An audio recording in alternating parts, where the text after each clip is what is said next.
ग्रामीण भागामध्ये मोठ्या प्रमाणामध्ये तरुणाई जी आहे ही सावकारीच्या विळख्यामध्ये सापडलेली बघायला मिळते.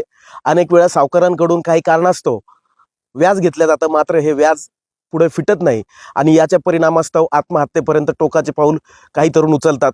आज आपण याच बाबतीमध्ये जे आहे थोडी सखोल जाणार आहोत आणि सावकारी कायदा काय आहे याच्यातून आपण बाहेर कसं पडू शकतो, सावकारीच्या विळख्यातून बाहेर कसं पडू शकतो, त्याचप्रमाणे सावकारीच्या विळख्यामध्ये लोक कसे अडकतात ते सुद्धा पाहणार आहोत.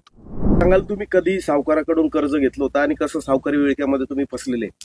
मी मागे 1 वर्षापूर्वी सावकारीचा पैसा घेतला होता आणि एका वर्षात मी असं हे झालो का चक्रीव्याज भरू भरू भरू भरू मी परेशान झालो.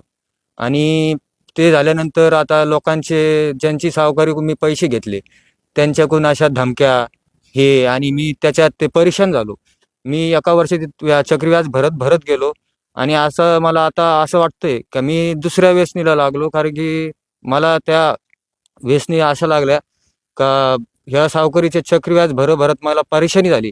आणि आता ह्याच्यातून कसं बाहेर निघावं हे मला आता कळत नाहीये का मी इतक्या अत्यंत परेशान झालेले आहे. आणि माझ्यासारख्या यंग पिढीला हा गोष्टी आता सहन होत नाहीये. मी अशाच ह्याच्यात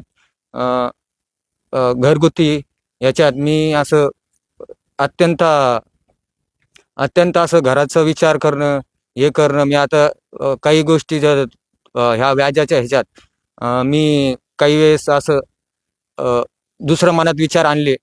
नंतर मग घरांचा विचार आला आणि आता ह्याच्यावर आम्ही काय करावं असं म्हणजे का ह्याच्यातून सुटका व्हावी आम्हाला असं ह्याच्यातून काय अशी माहिती मिळेल का ज्या गुन्ह्यात म्हणजे त्याच्यावर ते गुन्हा दाखल करतात आणि आम्ही व्याजाहून मुक्त होऊ. याच्यावर काहीतरी असं पर्याय पर्याय पाहिजे आम्हाला. तुम्ही तक्रार सुद्धा पोलिसांमध्ये देऊ शकता, पण तुम्ही असं का करत नाही? तुम्ही जर कायदा आहे सावकार विरोधी आहे पण आम्ही आमचे काही लिहून दिलेलं आहे.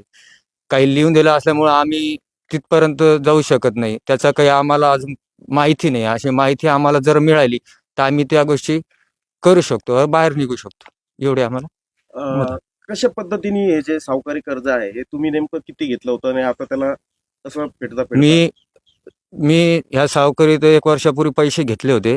आता मी ह्याचं जवळपास इतकं पैसा भरलेला आहे की मी आता अत्यंत परेशान झालो तिथून बाहेर निघण्यासाठी. आता मला त्याच्यात शोच नाहीये. त्याच्यामुळे ती असं मनात विचित्र म्हणजे असं काही विचार येतात मनात. याच्यातून कधी बाहेर पडायसाठी आम्हाला काहीतरी मदत हवी.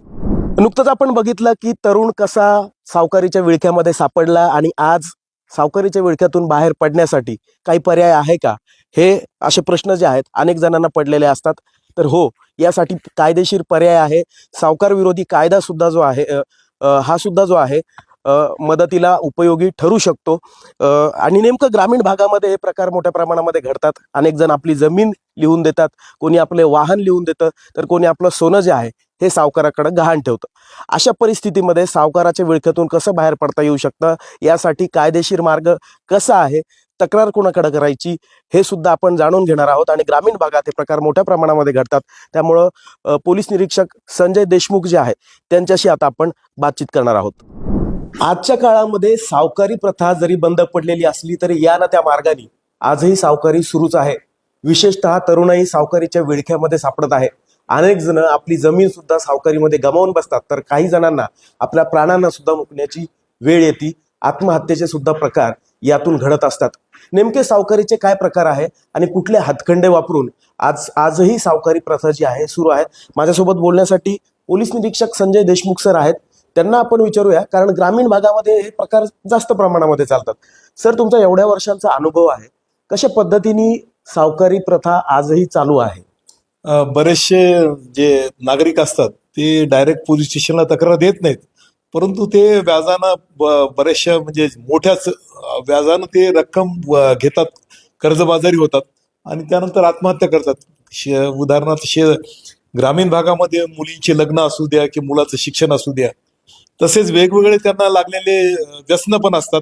दारू, जुगार, ऑनलाईन गेम्स, चक्री मटका या जुगार याच्यामध्ये सुद्धा ते पैसे हरतात आणि ते सावकाराकडून पैसे उधारीने घेतात, व्याजाने घेतात, मोठ्या चढ्या व्याजाने घेतात. मग ते त्यांना परत करणं शक्य होत नाही. त्यानंतर ते मग वेगवेगळ्या व्यवसायाकडे, चोरी असू द्या, अशा वेगवेगळ्या वाम मार्गाला लागतात. त्याच्यातून त्यांना काही पैसे वसूल होत नाहीत आणि त्यातून ते आत्महत्या करतात. असे पण बरेच प्रकार आहेत. मोस्टली सावकारीचे जे प्रकार घडतात, म्हणजे ज्या पद्धतीने व्याजाने पैसे देण्यात येतात, त्यावेळेस जमिनी लिहून घेणे, मालमत्ता आपल्या नावावर करून घेणे, अशा सगळ्या पद्धतीनं लिगली सुद्धा गोष्टी होतात, मात्र हे कधी समोर येत नाही. अगदी बरोबर आहे. आपल्या म्हणजे बऱ्याचशा जिल्ह्यामध्ये तशी आहे की लोक आपल्या मुलीच्या लग्नासाठी स्वतःकडली जी जमीन आहे ती एक रक्कमी पैसे सावकार देत असल्यामुळे त्याच्यामध्ये असं कोण व्यवहार झालेला असतो, पण त्या प्रकारे प्रकारे म्हणजे जे सावकारी याच्यामध्ये मोडतं होतो प्रकारे, त्या प्रकारे ते करत नाहीत. ते कायद्याच्या चौकटीत बसून करतात. त्याच्यामुळे त्या व्यक्तीपर्यंत आपल्याला पोहोचणं अवघड जाते, कारण तो स्वतःहून ती जमीन स्वतःची विक्री करून देतो किंवा गहाण ठेवतो त्याच्याकडे सगळे डॉक्युमेंट्स, आणि मग नंतर त्यांनी पैसे दिले नसल्यामुळे सावकार ती जमीन स्वतःच्या नावावर करून घेतो. ह्यामध्ये कायदा काय सांगतो आणि लोकांना या विळख्यातून बाहेर पडण्यासाठी काय मार्ग आहे?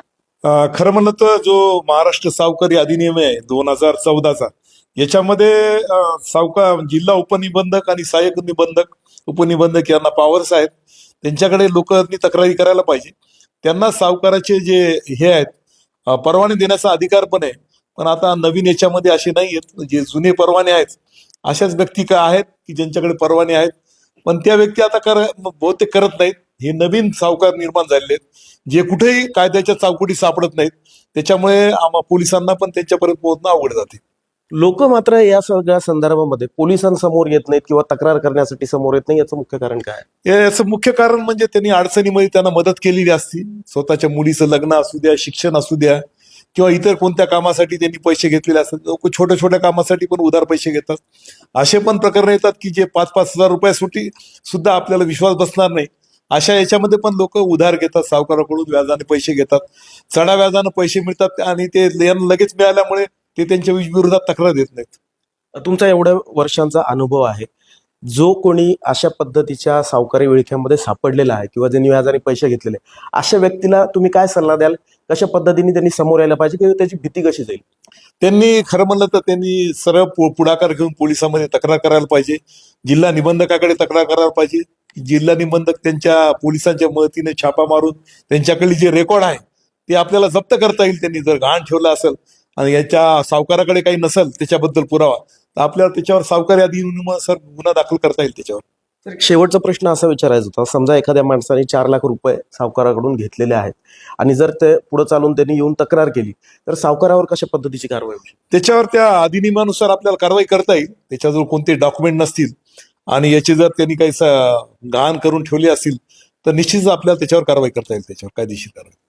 नक्कीच ज्या पद्धतीने आपण बघितलं की जर तुमच्याकडे कुठल्याही प्रकारे लिखित व्यवहार तुम्ही केलेला असेल किंवा जर सावकारीच्या विळख्यात तुम्ही सापडलेले असताल, तर यासाठी कायदा आहे. जिल्हा निबंधक असतील, उपनिबंधक असतील, त्याचप्रमाणे पोलीस असतील, हे सगळे तुमच्या मदतीला येऊ शकतात. मात्र त्यासाठी स्वतःहून जो आहे हा पुढाकार घ्यायला हवा आणि कुठलाही व्यवहार करताना त्याचे लिखित पुरावे जे आहेत हे आपल्याकडे असणं आवश्यक आहे. तरच जे आहे आपण या सावकारीच्या विळख्यातून बाहेर पडू शकतो. ग्रामीण भागामध्ये आज हे प्रकार जरी वाढत असले तरी सुद्धा कायदा आणि प्रशासन अशा पद्धतीच्या विळख्यामध्ये सापडलेल्या लोकांसोबत उभं राहण्यासाठी कधीही सज्ज आहे.